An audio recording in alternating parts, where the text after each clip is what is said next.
देखिए PMT 1999 question कह रहा है कि the electromagnetic radiations are caused by, मतलब इलेक्ट्रोमैग्नेटिक वेव किस वजह से होती है। बहुत सारे वजह हो सकती है। अब इसमें जो ऑप्शन दिया है उसको सर्च करना पड़ेगा। पहला ऑप्शन है स्टेशनरी चार्ज की वजह से, no, stationary charge magnetic field create नहीं करता, वो केवल इलेक्ट्रिक फील्ड क्रिएट करता है, पहला ऑप्शन नो। दूसरा है uniformly moving charge, no, uniformly moving charge magnetic field create करता है। किसी सर्किट में अगर मूव कर रहा है, करंट फ्लो करा रहा है, लेकिन वहां इलेक्ट्रिक फील्ड क्रिएट नहीं होता है सर्किट में। हमने आपको एक और पार्ट आया था, एक बार हमने बताया था गॉसियन वो सिस्टम बना करके, ठीक है।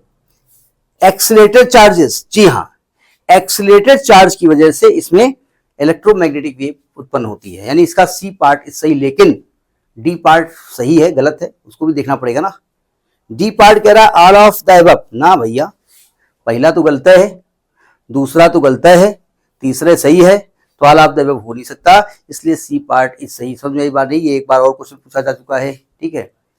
अच्छा, इसमें क्यों पूछा गया भाई, दिक्कत क्या है, सुनो ध्यान से। ऐसे उन्हें मालूम था कि जो मूविंग चार्ज है आपका, जो यूनिफॉर्मली मूविंग चार्ज, उसको भी टिक आप कर सकते हैं, क्योंकि जब चार्ज मूव करेगा तो करंट फ्लो करेगा, करंट फ्लो करेगा तो चारों ओर मैग्नेटिक फील्ड क्रिएट करेगा। बात समझ आ गई। अब ये कह रहे हैं कि चार्ज मूव करेगा तो इलेक्ट्रिक फील्ड भी क्रिएट करेगा, जी नहीं। अगर चार्ज फ्री मूव कर रहा है तो इलेक्ट्रिक फील्ड क्रिएट करेगा, अगर किसी सर्किट के अंदर मूव कर रहा है तो इलेक्ट्रिक फील्ड क्रिएट नहीं करता है। गॉसियन थ्योरम हमने लगा करके इसको प्रूफ किया था, ठीक है। तो ये पीएमटी 1999 का क्वेश्चन है, ठीक है।